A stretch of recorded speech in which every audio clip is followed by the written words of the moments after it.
Audio presents Tabor Evans, Long Arm and the Sheepboard. Read by Craig Lozon. Custis Long, United States. Oh, okay, this is definitely going to get me age restricted, but you have to hear the voice this person has chose to use for this love scene. Make that not more than once or twice a decade. She looked up at him and laughed. I just knew I was going to like you, Speedy. Right from the very first time I laid eyes on you. And speaking of laying... He took him by the conveniently provided handle and gently pulled him over to the side of the big bed. Let me see, baby cakes. You said something about wanting a blowjob? For all those years since Pittsburgh? Gracious, what a sweet thing for a gentleman to admit. Well, lovely, your patience will be rewarded. Now lie down here. That's nice. No, Okay, that's enough of that. That's the funniest thing I've ever heard. Somebody thought that was a sexy voice to use during a smut scene. Oh. Okay, in the middle of that, so captivating smut scene, performed so beautifully by a man who's maybe never talked to a woman before, they make you have to switch cassettes. So, that's kind of rude. I mean, isn't the whole point of smut for a continuous thing? Anyways. Oh my, let's switch the cassettes. Alrighty, first Garb audio book down. This one was very fun. It was very fun. I think that this was written in the 2000s. There's a little less charm to this one than there was for the older Long Arms from like the 70s and the 80s. Language was a little bit more crude than the others. I don't think there was any mistake in anything that I could mistake for this ever being written by anyone other than a man, which is a little disappointing because I felt like the original Long Arm that I read definitely was a little bit more, has a little bit more finesse in terms of its smut. As you could hear that brief clip, there was not really much finesse in the smut here, but it was actually hilarious. The actual story, though, was not half bad. It's a Western. There's a few instances of some dialect choices, but it didn't feel as mean-spirited as other Westerns I have read. So I think that this was enjoyable overall. I cannot believe that Craig Lozon chose that ridiculous voice for the smut scene. On to the next one. I will probably go with my travelogue trash next. I'm going to use the next smut for tomorrow morning, and then I'm going to use the romance for Sunday morning. So start off with something a little bit more spicy to start off the day. Okay, on to the next one. Okay, I have to briefly pause because I am only about 5 minutes into this book about trespassing across America, and he's talking about his life where he's like right before he starts this adventure where he is working at this kitchen in Alaska, and he's saying, oh, well, we were all grad students, which meant the only thing we could really argue about is whether or not Scream does or does not fit in the horror genre. To which I just have to pause and say, what? Of all movies to argue about whether or not they're horror? Who would possibly argue that Scream does not belong in the horror genre? The movie starts with, what's your favorite scary movie? What do you mean? People get stabbed. You look at these ghost face. Anyways, this book is very stupid and I can't wait to read more. Hello, so I just finished my second book, Trespassing Across America. It was certainly one of those trashy travel logs that you can tell is written by somebody who spent a lot of time in the city, but doesn't really understand some of the more significant cultural differences between the city and the country. The dude is, basically the plot is he is just traveling across the proposed Keystone pipeline of the 2012s, and he's like traveling it because he's, featuring what many of us are featuring, which is, climate change crisis and just being really afraid of what the future is going to look like, which is totally fair. But he went and did this hike without even understanding how farmers live their lives. And it's like, so wait, what are you doing? Because he didn't even know what a combine was, which, if you don't know what a combine is, that's fine. You're not traveling across the world to try to convince people who use one as part of their daily routine to say no to a pipeline. It was interesting. There were equal parts things that you roll your eyes at. I mean, he's like very judgmental of the poor, and he uses some of those unfortunate talking points that are bred into talking about climate change, which is stuff like overpopulation, which is not a thing, by the way. It's by no means the main issue with climate change right now and everything like that. So that kind of is one of those things that puts the onus on the poor. Very, judgmental of like sex work and stuff like that. And also seems to be kind of really shitty about the idea of what it's like to be homeless in the country. So that was all like really annoying because it's one of those things that's like filtered through an idea of being progressive, but not really that progressive and kind of just another shade, which is what happens in a lot of American politics. But, when he's hiking across the roads and he's not saying anything and he's just, here is this beautiful scenery. That was fun, but, has a lot of cringy, like, everything that he does in this is only available to do because he's like a white dude, which he acknowledges to his benefit. He does acknowledge, and he does also try to tackle some of his own prejudices. I just don't think he does a very good job at it. But regardless, I'll be moving on to Goblins, the first X-Files book by Charles Grant soon. But before, I just want to showcase a book haul I did today because I was listening to this audiobook, so I went to a walk to my local used bookstore and my thrift stores and stuff like that. And wow, I found some good ones. Like this. This is the Friday the 13th Part 3 novelization. This is nuts. This is in great condition. This is like a very expensive book that I got for $4, so I was very happy. Audrey Crowe's. This one I just got because a man is fighting a shark. Like, hello. You go, boy. You get them sharkies. This is an Alan Dean Foster original Star Wars novel. I always like to support my bro, Alan Dean Foster. Peter Straub's story, Shadowland, which is pretty cool. This is Nightmares. And it's edited by Charles L. Grant, who will be the one who is going to be writing the X-Files story I'm about to get into. This is also a Playboy Press, so that's kind of cool. I found this amazing. I found Stagecoach by Death Coach by J.N. Williamson. I love old school J.N. Williamson stuff, and he's always got the greatest covers, even if some of the writing's a little iffy. Rogue One, a Star Wars story. That's from a library, obviously, but I got that at a thrift store for $1. Found this one, which I was excited to see.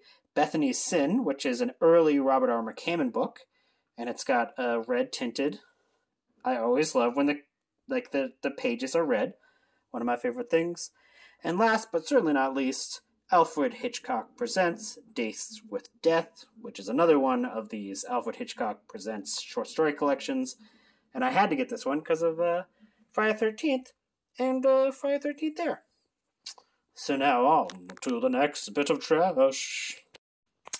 Okay, I've finished book number 3, the X-Files book, Goblins. That was an interesting book. There was a lot crammed into that book. I feel like Charles L. Grant went a little overboard in filling that book up with like so many ancillary characters. And I think the way the plot was laid out was like a little, like, it's one of those things where I'm like, is this confusing because the plot was bad, or did I miss things that made certain elements confusing. Like, for example, the way that they get onto the case is because like this case is basically like, oh, it looks like it's called Goblins, which is a weird name for this book because there's like no goblins, but the main thrust is that like there's like an invisible killer going around, and they get into that because one of Mulder's old friends, his cousins, like relatives, like his cousin's boyfriend, going to be husband, is like killed by one of these invisible things. But the way that he gets on that case is because he has friends with a general, and that general calls a senator, and that senator gets him on the case. But we find out that the general that he has the connection to is directly involved in the case, and he's a bit shady, and he doesn't want the extra scrutiny. So I was like, so did he call the Senate? Like, I guess that's probably me overthinking that one particular element, but there was like a few elements where you're like, if you're trying to like untie it, you're probably like, you're kind of like, does this all work? But regardless, I actually really enjoyed the little moments, like the character beats that were in this book. And I think there's like a lot of little moments with Scully and interacting with other characters, and Mulder interacting with other characters, and their interactions together that I think kind of caught the heart of the show quite a bit. I read a lot of things that a lot of reviews that said they didn't think that it caught the soul of the show. I thought it did, especially because this was written in season 2. Like, it's in that era of very early X-Files. It's not obviously one for one, but I think there's enough little elements that made it enjoyable. The plot was just very convoluted, and the way it was unveiled was not the best, I don't think.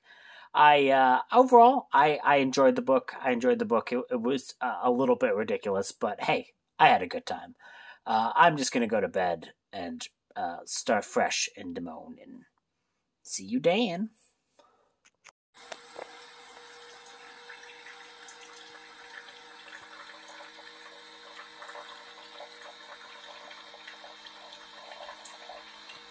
Okay, I just finished book number 4, the Mountain Darkness, the Wild Man Mountain novel. It was amazing. It was so funny. It was extremely dirty. Like, oh my goodness, it was.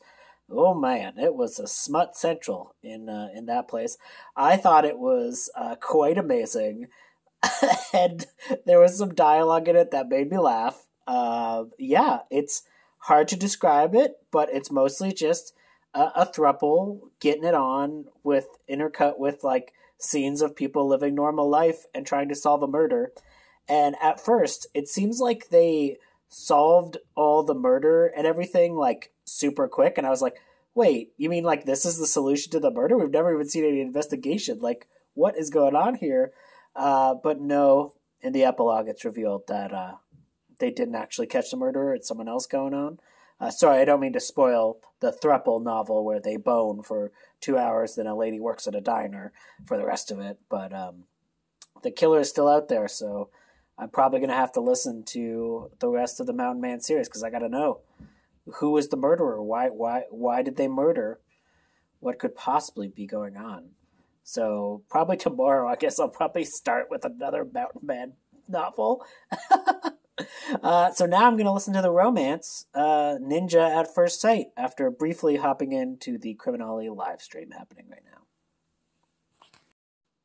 We just finished Ninja at First Sight, which was a prequel novel. It was like an origin story to this knitting saga with ninjas. There wasn't many ninjas. In fact, I don't believe there were any ninjas in this story, although the one lady in the relationship was good at acrobatics, so her boyfriend called her a ninja, which was, which is fair, but I was kind of hoping for actual ninjas. That being said, I actually found this a really, really charming little romance, and I enjoyed it immensely. I was like, oh, this is sweet. This isn't what I signed up for, but it's sweet. There's some like interesting stuff and interesting conversations that happen in this that make you go like, huh. So this is an interesting but funny relationship, and I'm like, is this a thing that I want to start reading now? So maybe romances, little quirky romances, are going to be part of my lexicon now because I found that immensely charming. So, Ninja at First Sight, probably the best thing I've read so far. On to, well, I don't know, that smut.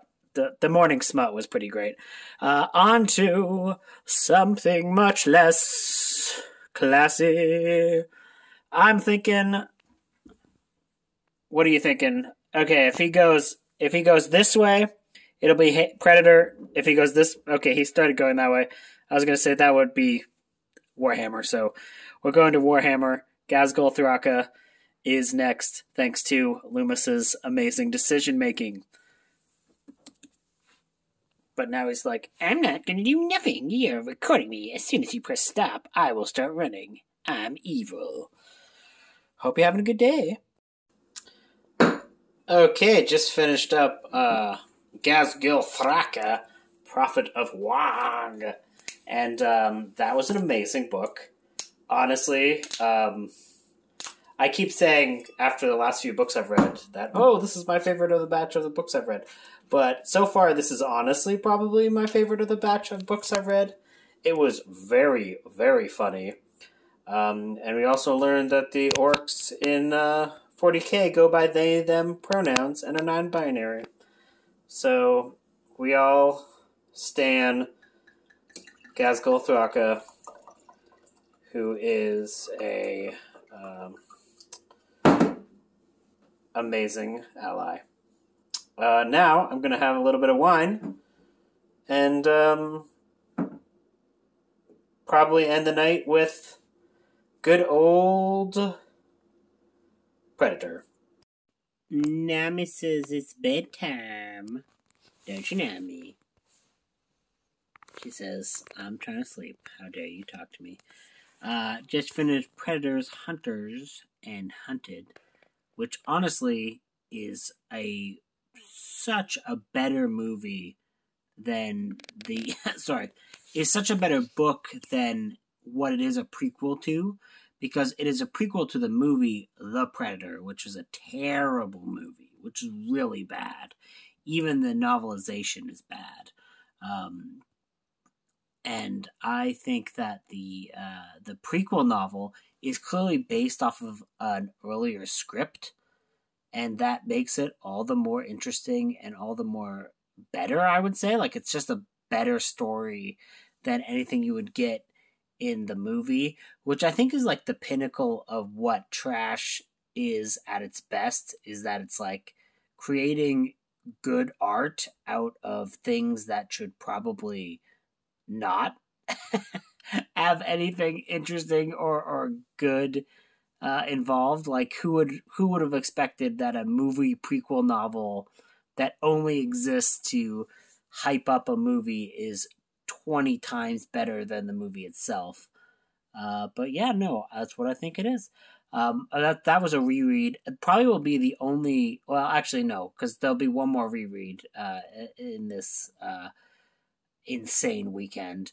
But other than The Nest, I think this will be my only reread of the event. And yeah, it is still very fun. There is still a lot of great action sequences, and I would still really recommend it, even though I would never ever recommend the movie it's based off of.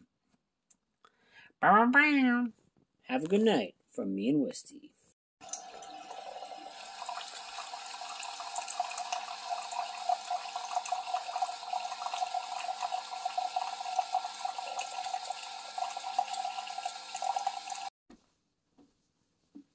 So I just finished Mountain Delights, which was the next entry in the Mountain Man Smut series. Now this one actually was, I think it's actually quite a bit better than the first one. Not that the first one was bad, but it felt like the smut got in the way of the story. Whereas in this one, the smut and the story were all like really well intertwined. So like I was really getting into it. I was like, oh, all these characters' relationships.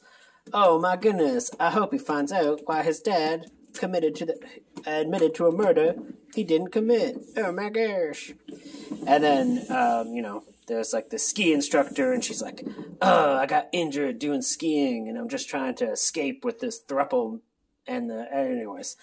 And the one part of the throuple is like his sister just got murdered. Anyways, there's a bunch going on plot wise, and it played in really well with the smutty scenes, along with some legitimately funny sequences. Like you think that there's one point where it's like, oh, some smutness is gonna happen, and then a skunk just shows up and sprays them.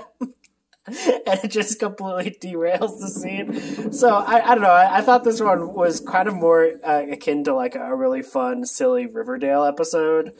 And I am very excited to watch and listen to the rest of the series.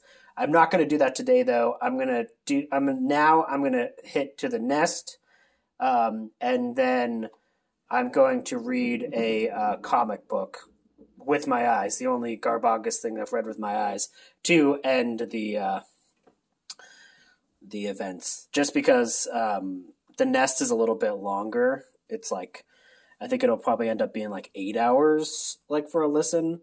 So the only way I'm gonna reach 10 is if I read like a super short comic book. So yeah, that is what's next. Well, criminally be right, or well, Kelsey. I don't know why I got all dramatic. Like, whoa, whoa. Decided to dive into the comic after taking a little break from the nest. Really enjoying the nest still. But I'm going to go and do my weekly volunteering with the food bank, and where I kind of hand out food at one of the parks. And the park is right beside the library, so I decided to read this now so I can just bring my library books with me and return them. So yes, this is the comic. This will make the only physical garbage I read. So this is Extreme Carnage. Carnage is oh goodness. So if you don't know who Carnage is, in the 80s, Spider-Man got a new black costume due to a big old stupid thing, and he brought it back to Earth. It turns out to be an alien in origin. The suit was alive. He had it for a while. He got rid of it, and then that black suit bonded with a dude, and that was Venom. And then Venom had a baby, and Venom's baby was Carnage. And Carnage is just this like absolute psychopath with all of the powers of Spider-Man, but stronger. He came about in the 90s, and, the first big thing with him was this huge 90s event called Maximum Carnage. So there was an event a few years ago, I think it was a few years ago, called Absolute Carnage, and now there was this one, which is the newest one, which is Extreme Carnage. Like, it's every 90s way of speaking. The problem with the symbiotes, I actually really like the symbiotes for their first few appearances. All the symbiotes that are in this one, I know of except for one. There was like a newer symbiote that I don't think I had encountered it before. Or if I did, I didn't find them super memorable. But, so, early on in the life of the symbiotes, where they would just kind of constantly, before they kind of got oversaturated, they had a thing where, some scientists got a whole bunch of offshoots of Venom, and those are the ones that are mainly in this book to like kind of appear and work with Carnage. And then I believe this one right here is supposed to be Toxin. Toxin is Carnage's son. It's very weird. It's just excuses to have like cool looking goopy fellas. But the problem with Carnage and the symbiotes is that like there's just too many of them. It's exactly like what happens with modern Spider-Man, where modern Spider-Man, there's like 10 other people with spider powers that have his exact powers that always keep appearing. And it's one of those things that it kind of underserves all of the characters just because there's so many of them. Because there's so many cool Spider-Man characters, and there actually are some pretty cool symbiotes here, but like so many of these characters only appear in these like giant events. The most interesting is probably Scream. Scream is pretty cool. She gets like a new form here, but yeah, there's actually no Venom in this, which is surprising. This was a fun little thing. Basically, it seems like they're in this comic, they're turning the symbiotes into how they treat mutants, where there's like a senator who's like, oh, these symbiotes is evil. And Carnage is actually trying to stoke that dialogue and that fear because he is psychopath and he likes to make people scared. So he's trying to make everyone super scared. But yeah, no, this is pretty cool. This is a cool event. I think that one of the weaknesses of this is that the art is very inconsistent. There's like many different artists on here, so everything kind of looks different. So there's not like a consistency of look. And I also, I have not been following comics, so I have no idea why the host of Scream has a pentagram in her chest and is doing fire. I have no idea why. I have no idea. But yeah, no, it's pretty cool. Pretty cool looking. Yeah, there's a doggy. There's a doggy symbiote. Yeah, no, this was fun. Trashy, but fun.